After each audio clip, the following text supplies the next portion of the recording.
इन नारियों को चाहिए, इन देवियों को चाहिए कि अपने बच्चों को डराने का काम नहीं करें, बच्चों के अंदर आप हिम्मत भर दीजिए हैं, और उनके अंदर में सांस पैदा करिए, और सांस जब उसके अंदर में आएगा तो जो है तो दूसरों का मुकाबला कर पाएगा। इसलिए जिंदगी में याद रखिए कि आप अपने बच्चों को बलवान भी बनाइए। अब बलवान बनाने के लिए उसको अच्छा खिलाइए भी, है ना। लेकिन बच्चों को लोग अच्छा नहीं देते हैं, खुद भी अच्छी चीजें नहीं खाते, सड़ा गला तो अनाज खाते हैं लोग, बचा खुचा स्पेशल को बेच आते हैं दुकानों में, और सोचते हैं कि अरे इसी को धो धा के खा लेंगे। अरे तुम किसान हो, इस देश के राजा हो, किसान से बड़ा कोई त्यागी इस दुनिया में नहीं होता है। ऐसा कौन जगत में त्यागी जिसने अपना सब दे डाला, पेट काट निज शिशुओं का भी, सदा उदर औरों का पाला। किसान तो इतना बड़ा त्यागी होता है, अगर इस धरती पर किसान न हो तो लोग खाएंगे क्या? अन्न दे, इसीलिए तो कहा गया है कि वो प्रजापालक होता है किसान। इसलिए हर किसान को अपना मूल्य समझना चाहिए, अपनी कीमत समझनी चाहिए, और ये समझना चाहिए कि हमको अच्छा खाना चाहिए। लोगों के घर में दूध होता है, अब दूध होता है तो माइयाँ क्या करती है, अपने बच्चों को दूध नहीं देती, और देती है तो भी पानी पानी देती है। एक घर में मैं गया था, एक जगह जो है तो घर में गया तो उसका बच्चा आंगन में पड़ा पड़ा रो रहा था। मैंने पूछा है तुम्हारा बच्चा क्यों रो रहा है? तो क्या कहती, बोला है तो दूध मांग रहा है।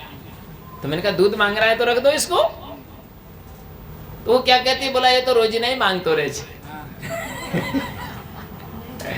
अरे रोज मांगता है तो रोज रख दो, क्या दिक्कत है तेरे को? अब मेरे कहने से उसने उसको दूध तो रखा, पहले हंडी में दूध पकता था, उस जमाने की बात आपको बता रहा हूं। तो हंडी में दूध, आंगन में एक चूल्हा था, उसमें हंडी में पक रहा था। अब उसने जब दूध रखा हमारे कहने से, तो एक आटड़ होती थी, लोहे की होती थी, दूध निकालने की होती थी, डंडी वाली। तो उसने उसकी ऊपर से मलाई थरी हटा के और पानी पानी दूध बच्चे को रखा। उस दिन मुझे पता लगा कि इन नारियों को, इन माताओं को बच्चे से ज्यादा दूध में प्रेम होता है। बताओ, उसको पानी पानी दूध रखा। अच्छी चीज दो, अच्छी चीज खिलाओ, तब उनकी बुद्धि काम करेगी, उनमें बल आएगा, शक्ति आएगी, ऊर्जा जगेगी, जीवन उनका जो है तो अच्छा बनेगा, तो अच्छा काम करने में भी समर्थ होगा। तो जिंदगी में ये है कि हमको अपने जीवन को अच्छा तराशने की आवश्यकता है। अगर आप जीवन को अच्छा नहीं तराश पाएंगे और अच्छा जीवन में खा पी नहीं पाएंगे, तो आपकी ये संपत्ति कोई काम में आने वाली नहीं है। इसलिए कबीर साहब कहते हैं कि अच्छा खाइए, हैं। तो मैंने अपनी बात शुरू किया था कि जीवन में याद रखिए कि सच्चा देवता वह है जो आपके अंदर में बैठा है, उसको कहते हैं आत्मदेव, जहां से सारे देवताओं का सृजन होता है। इसीलिए याद रखिए श्लोक, आप सुदेवाय मनुष्याणाम देवी देवाय मनुष्याणाम बालानाम का श्लोष्टेषु बुद्धस्य आत्मनि देवता। इसलिए बुद्धिमान लोग जो होते हैं वो आत्मा को ही सर्वोच्च देवता मानते हैं, जहां से सारे देवों का सृजन होता है। लेकिन हम सृजन करने वाले को भूल गए हैं। जो चीज सृजन की गई है उसी को सब कुछ मान के बैठ जाते हैं। इसलिए वास्तविकता समझें। कबीर साहब ने भी कहा, उन्होंने कहा कि चित्र बनाते हो अच्छी बात है, लेकिन चित्रकार को भूलिए मत। कोई कोई चित्र भी बढ़िया बनाते हैं, चित्रकार होते हैं। कि हमारे यहाँ साधु है, विमल दास नाम है उसका, वो बढ़िया चित्र बनाता, अच्छा चित्रकार है। एक चित्रकार था तो बढ़िया चित्र बनाता था। एक बार जो है तो उसी नगर का एक राजा था, उस राजा ने जो है तो कहा कि भाई हमारा कोई अच्छा चित्र बनाएगा तो उसको पुरस्कार दिया जाएगा। तो पूरे देश के मंत्री से आदेश दिया, मंत्री को, कि भाई जो है तो देश के जितने भी चित्रकार हो उन सबको बुलाओ, और जब से जो सबसे टॉप सबसे अच्छा चित्र बनाएगा उसको पुरस्कार दिया जाएगा, सम्मान दिया जाएगा। सारे चित्रकार एकत्रित हुए, राजा भी बैठे।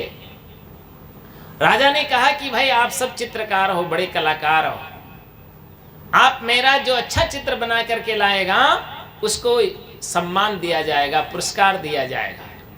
उसने कहा कि ठीक है। सब लोग चले गए। अब सबने राजा का फोटो खींच लिया। अब फोटो ले ले करके चले गए। अब चित्र बनाना शुरू किया अपने अपने। जब चित्र बनाने लगे तो चित्र राजा जो थे तो उनकी एक आंख नहीं थी, एक आंख नहीं थी। जब एक आंख नहीं थी तो एक दृष्टि से ही सबको देखते थे। अब वहां कहते हैं कि सबसे अच्छा चित्र बना के लाओ। तो सबने जो है तो बनाया चित्र। तो एक उसकी जो आंख थी वो जो है तो वैसे ही आएगी जैसी होगी चित्र में। तो लेकिन उनमें एक बहुत होशियार चित्रकार था, एक बहुत अच्छा समझदार चित्रकार था। तो उसने उस राजा का चित्र बनाया। तो राजा का चित्र बनाया तो घोड़े पर बिठाया।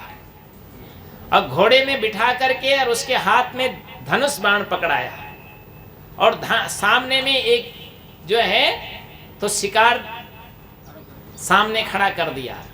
और उसने जो है तो जब शिकार में जब तीर लगाते हैं ना, निशाना बांधते तो एक आंख तो बंद करना पड़ता है है ना। तो उसने जो है तो उसके धनुष बाण पकड़ा करके और एक आंख को बंद कर दिया। तो एक तो पहले ही बंद थी और जो है तो ऐसा सुंदर चित्र बना करके लाया।